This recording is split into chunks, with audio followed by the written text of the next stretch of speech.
Oi, gente. Uma notícia para vocês. Há coisa de 3 dias atrás ou 4, o The New York Times, que provavelmente é o maior jornal dos Estados Unidos, fez uma matéria extensa sobre essa questão das tarifas de 50%, esse desrespeito ao Brasil, falando de Bolsonaro e falando de Trump. Eu então fiz para vocês aqui uma tradução da matéria, que é longa, e no final a gente conversa, tá bom? Assistam até o final. O título da matéria é Por trás da decisão de Trump de taxar o Brasil para salvar Bolsonaro. E o subtítulo: Os brasileiros de direita queriam sanções contra o juiz que processava o ex-presidente do Brasil. O presidente Trump optou por algo muito maior: tarifas. Então, observando a foto, tem a legenda que diz: o presidente Trump disse que as novas tarifas de 50% sobre as importações brasileiras estariam em vigor em 1º de agosto, pouco antes do julgamento do ex-presidente Jair Bolsonaro. Ou seja, até a data de escolha do limite que o Trump deu foi baseado no caso jurídico do ex-presidente Jair Bolsonaro. Então a matéria inicia. Desde março, o filho do ex-presidente Jair Bolsonaro circula pelos corredores da Casa Branca. Eduardo Bolsonaro, 41 anos no caso, é um deputado brasileiro em exercício, mas sua tarefa mais recente foi convencer autoridades americanas de que um perigoso juiz da Suprema Corte brasileira quer jogá-lo e a seu pai na prisão simplesmente por lutarem contra o que eles alegam foi uma eleição roubada. E em diversas visitas a Washington nos últimos meses, ele encontrou um público simpático. Isso não passa de um ataque a um oponente político, algo sobre o qual eu sei muito bem, postou Trump online na segunda-feira. Aconteceu comigo multiplicado por 10. Na verdade, o Trump exagera sempre tudo que ele fala, ele dá uma exagerada. Tudo foi maior, tudo foi explosivamente grande, etc. Né? Seguindo, Eduardo Bolsonaro disse que vinha pressionando altos funcionários da Casa Branca para impor sanções ao juiz brasileiro, supervisionando o processo de seu pai. Então, na quarta-feira, o Sr. Trump optou por algo muito mais prejudicial: uma tarifa de 50% em todas as importações brasileiras, a partir de 1º de agosto, em retaliação ao que chamou de caça às bruxas contra Jair Bolsonaro. Caça às bruxas é mais uma viagem do Trump, na verdade, porque Bolsonaro é uma das pessoas no Brasil que mais está tendo espaço para se defender, para falar o que quer. A gente vê que, possivelmente, há poucas semanas de sair a condenação dele, ele está na rua, ele faz manifestações, ele fala na internet o que quer, os jornais dão espaço para ele falar. Então, não existe caça às bruxas. Todo cumprimento legal está sendo feito em relação ao Bolsonaro. Qualquer tribunal internacional, olhando todo o processo, não vai encontrar uma falha, uma vírgula em relação ao que o judiciário brasileiro está fazendo com relação ao Bolsonaro. Continuando. A mudança de impor sanções a um único juiz para ameaçar uma nação inteira de 200 milhões de habitantes, com tarifas severas, foi uma decisão apenas do Sr. Trump, de acordo com 2 pessoas familiarizadas com a reunião na qual o presidente discutiu sua decisão e que falaram sobre condição de anonimato para discutir uma conversa privada. Enfim, o que o Eduardo Bolsonaro, patrocinado pelo pai, Bolsonaro, ficou forçando tanta barra durante esses meses, acabou sendo uma prova incontestável de que eles são traidores da pátria, eles são lesa-pátria. E em função do Eduardo tentar salvar o papaizinho dele, ele está querendo jogar o Brasil inteiro na merda, na destruição, não só do povo nessa altura, mas dos empresários, da classe média, dos altos empresários, jogar todo mundo no lixo, em função do papaizinho dele, que tem uma história imensa, pregressa, de crimes, que começa lá atrás, na época da sua vida militar. A gente tem que lembrar que ele foi mandado embora do Exército porque sofreu um processo de terrorismo. Ele foi descoberto planejando um ataque terrorista contra a adutora do Bandu, no Rio de Janeiro, além de explodir vários quartéis militares aqui na cidade do Rio de Janeiro. Então, o que todo povo brasileiro tem que observar é que uma figura sozinha, Bolsonaro, que escapou feito um rato de todas as coisas que ele já fez no passado, mais uma vez quer fugir das suas responsabilidades, sendo que dessa vez está usando a sua ligação com o Trump para colocar de joelhos toda a nação brasileira.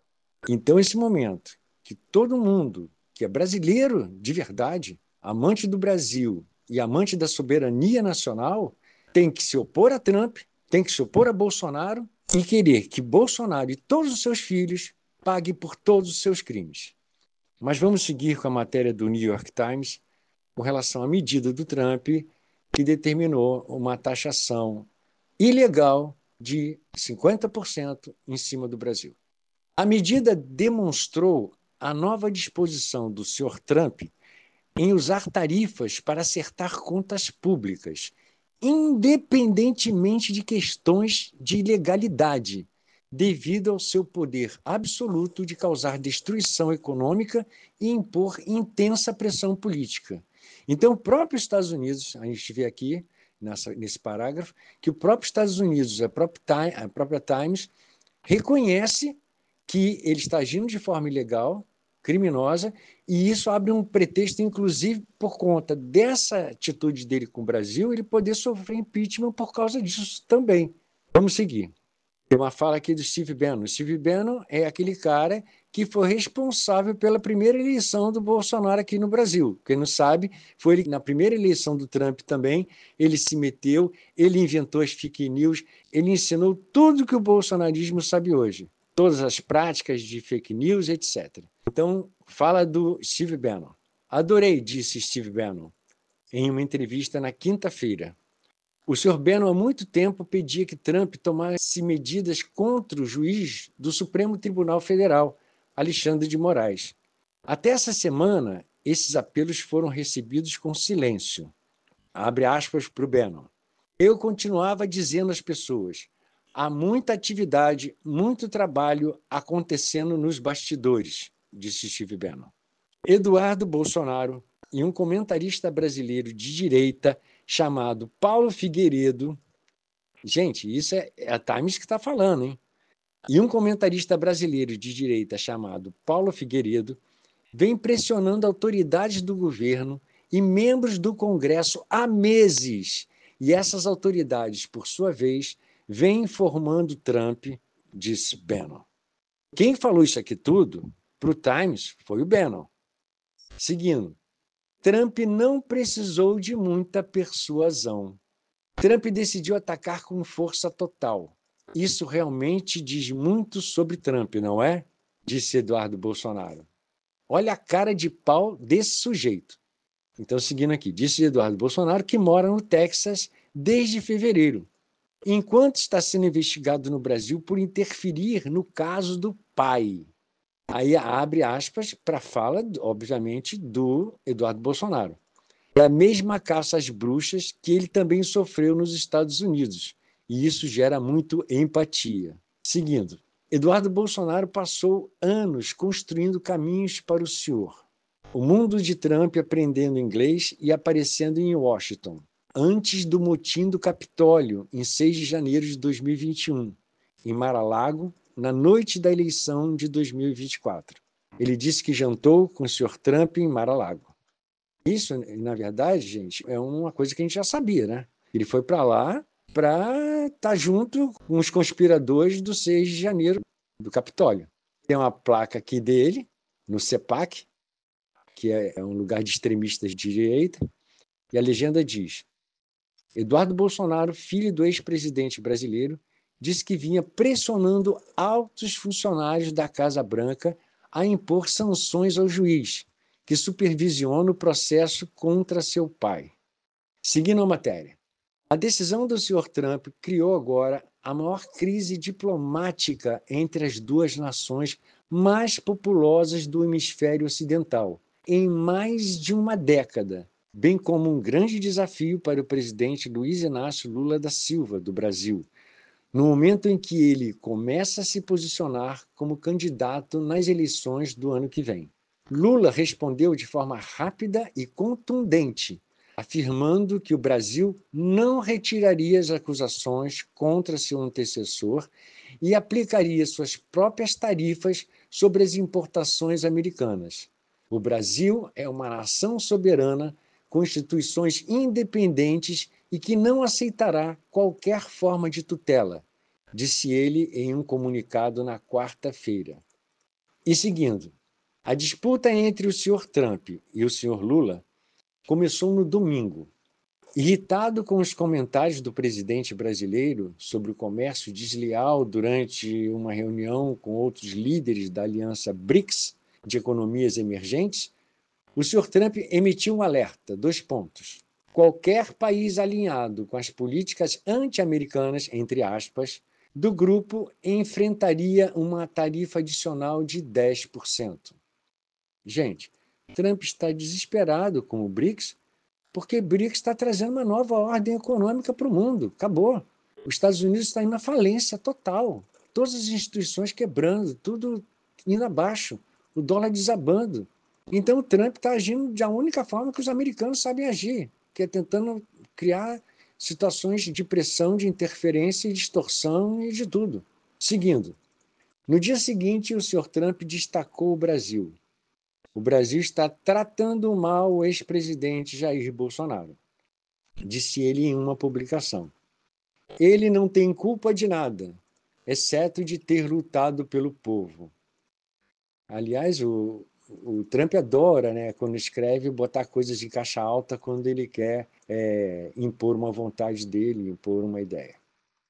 Lula, o homem que derrotou Bolsonaro nas urnas, reagiu. Abre aspas para a fala do presidente Lula. Ele precisa saber que o mundo mudou, disse aos repórteres. Não queremos um imperador. 2 dias depois, Trump anunciou as tarifas de 50%, citando o processo contra Bolsonaro e as ordens do ministro Moraes para que empresas de tecnologia removessem contas que, segundo ele, ameaçavam a democracia brasileira. Trump também citou incorretamente um déficit comercial. Os Estados Unidos, de fato, tiveram um superávit comercial de 7,4 bilhões com o Brasil no ano passado. A Times só esqueceu de dizer que nos últimos 15 anos o total do Brasil de déficit em relação aos Estados Unidos é de perto de 500 bilhões. São 400 e tantos bilhões de dólares de superávit americano. Eles colocaram só do ano passado aqui. Seguindo, o senhor Lula, cujos índices de aprovação têm diminuído, agora descobre ele mesmo em apuros. Por um lado, uma guerra tarifária com o segundo maior parceiro comercial do Brasil poderia gerar choques econômicos dolorosos antes das eleições. Por outro, ceder a Trump em um caso criminal que muitos no Brasil consideram crucial para a preservação da democracia do país seria antiético à política de Lula. Aqui cabe lembrar o seguinte, que a reportagem do New York Times esqueceu de dizer que o presidente da República não tem como interferir no judiciário. Aqui no Brasil nós temos 3 poderes independentes.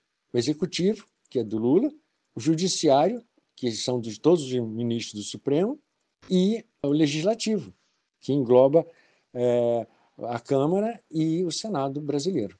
Seguindo, ele critica há anos o histórico de interferência dos Estados Unidos na América Latina, incluindo o apoio à ditadura militar que governou o Brasil de 1964 a 1985. As tarifas do Sr. Trump são, abre aspas, a interferência de um país na soberania de outro, disse Lula, em entrevista à televisão nacional na noite de quinta-feira. E mais grave, A interferência do presidente de um país no judiciário do meu país. Ele disse que planejava convocar a Organização Mundial do Comércio, criada para coordenar tarifas globais e regras comerciais, para opinar sobre os impostos, mas que não tinha planos de ligar para o Sr. Trump. Abre aspas para o Lula. Nesse momento não tenho nada a discutir com o presidente, disse ele. Aí tem a foto do Lula e a legenda.